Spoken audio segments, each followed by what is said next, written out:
Introduce our second speaker for the night, Giselle Concepcion. Giselle is a second-year Schreyer Scholar majoring in political science and minoring in women's studies and civic and community engagement.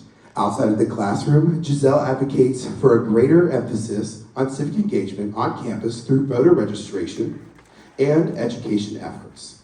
She is the co-founder and external president for the League of Women Voters at Penn State, with the mission to increase voter participation and empower women to take an active role in civic life. Giselle is also the Chair of Governmental Affairs for the UPUA, your student government, and is also active in the Students United Against Poverty. Through her talk, Giselle explores how empowerment is a vital part of advocating for the importance of civic engagement. Here's Giselle.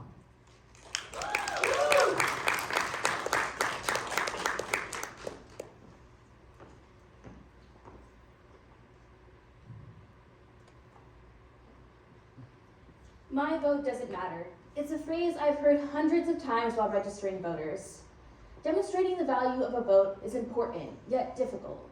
From a young age, we're all conditioned to be politically indifferent, and it's not until our lives and our identities straddle policy and the media do we begin to understand the value of our vote, our voice, and our communities.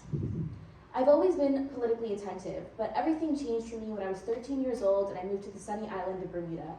When I joined my school, I was really at a loss as to how to get involved. And then I heard about the debate club. As an argumentative, inquisitive, and persuasive child, my parents suggested that I join, and it turned out to be my forte. The activity pushed me to find my purpose and allowed me to discover my passions. As I moved up in the ranks of the Bermuda debate world to the national team, my peers and I were asked to do show debates.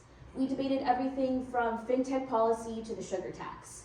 And political leaders and community members understood that giving us a platform to explore policy would not only allow us to have a say in the future of the island, but it would also educate the electorate on pertinent issues. As these issues became more flagrant in my life, like when all my friends got a moped for their 16th birthday, I became more interested in the political future of the country. Because all of these issues were also affecting me. I was scared about bike accidents and drunk driving just the same. My time in Bermuda taught me one very important thing. It allowed me to realize that if I understood the mechanisms to use my voice, I could not only empower myself, but be a force for change. This was also emphasized in my time in the United States when I worked for Mayor Brian P. Stack of Union City, New Jersey, and County Commissioner Fanny Cedeno. As a secretary, I took hundreds of calls and answered thousands of messages, and ultimately, some of those were incredibly personal, and others were just from the building department. But what I learned was that each and every person who called, left a message, or asked me to say something to the mayor felt an extreme personal connection to him and his office. Demonstrating that if you can show people that local government and politics and parks and recreation centers are within the jurisdiction of your mayor's office, you can begin to build engagement within the community. Bermuda and Union City have roughly a population of 65,000 people during my time there. And in two vastly different worlds, one thing remained true. The accessibility to local government, to local leaders, and the ability to have your voice heard began to build civic engagement. But how do you explain that to somebody walking by your voter registration table? How do you explain that to your community? And how do you demonstrate all of this value? I believe that we must use a lens of equity. People don't want to hear that your vote matters just as much as everybody else does, or that we're all equal, because that is not the reality for many. Instead, people not only want, but need to hear how voting will change their community for the better. As a Latina student, this is one of the things that has challenged me the most. I find my community at the center of a pop culture revolution and a political crisis. I have made it my mission to demonstrate how voting and civic engagement is part of our heritage, our culture, our community, and integral to our success and our survival. I have found that some members of our community are the most civically engaged and disengaged, because activism is just as much of our history as oppression is. So how do I bring my community into this conversation? How do we build engagement? I utilize a lens of equity. I demonstrate that voting for leaders who support our values on education, immigration, and healthcare are vital for our communities. That without the intense struggle of people of color, we would never have the vote or any other of the substantive rights that we deserve. I think back to my mother, who's an immigrant from Honduras. She, like many others, has an undying affinity for America. Why? Because it provided her with opportunities she would have never been able to discover. I seek to live through her message and encourage those around me to utilize the voice they have, because some of us are still earning it, others of us don't have it, and many people feel that we don't deserve it. So I've shared how all of this personal experience has culminated in me finding my philosophy as to how I view the world. That I believe if you can find mechanisms to express yourself, you can begin to be empowered. How do I live this out, and what have I done here at my time at Penn State? During my first semester here at Penn State, myself and my co-president, Sydney Smishnick, began reinstating the League of Women Voters at Penn State. I was attracted to the League for two reasons. Firstly, empowerment is baked into the mission and is a tenet of what they do. Not only do they register voters, but they also partner to do education and advocacy. And secondly, I wanted to reframe the League of Women Voters and build a space on campus for nonpartisan civic engagement. We are the only organization on campus that is committed to registering voters from a nonpartisan perspective. And with that, we were given a moment. With the midterm election just around the corner, we were able to register voters and partner with the university. This success allowed me to attain a fellowship with the League of Women Voters of Pennsylvania. In this time, I reframed the League of Women Voters from the past, which has been traditionally exclusionary of women of color, as well as been for older women. I was able to work on issues of diversity, equity, and inclusion at the local league level, building guides as to how high schools and colleges can chapter their own chapters, as well as how local leagues should be handling high school and college chapters and interacting with communities that they're normally not accustomed to.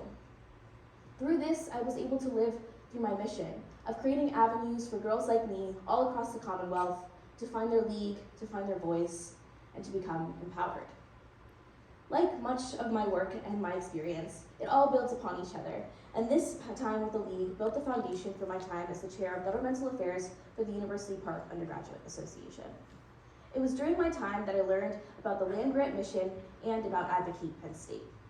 For those of you who are unaware of our funding model, Penn State is a state-appropriated university, meaning each year we receive a portion of our budget from the state legislator. Penn State, on average, receives $5,429 per in-state student. We're committed to over doubling that to create the in-state student discount of $13,829. Many people are completely unaware that our legislators in Harrisburg are the ones who are voting on how much money we get each year. Contrary to popular belief, Penn State does not function on a tuition-based model solely for profitability. In years past, as we've seen our appropriation dwindle and stagnate, we've had to transition to a tuition-based model in order to support our growing needs. At the heart of it, it's about educating legislators about how much of an economic and social value Penn State brings across the Commonwealth and why they should be reinvesting that back into our students. When I learned about this, I knew that this would be a critical part of engaging students within the space of voting and civic engagement. But I knew that the vote would not be enough, that we also need to write letters, email campaigns, and demonstrate to legislators why this money is life-changing.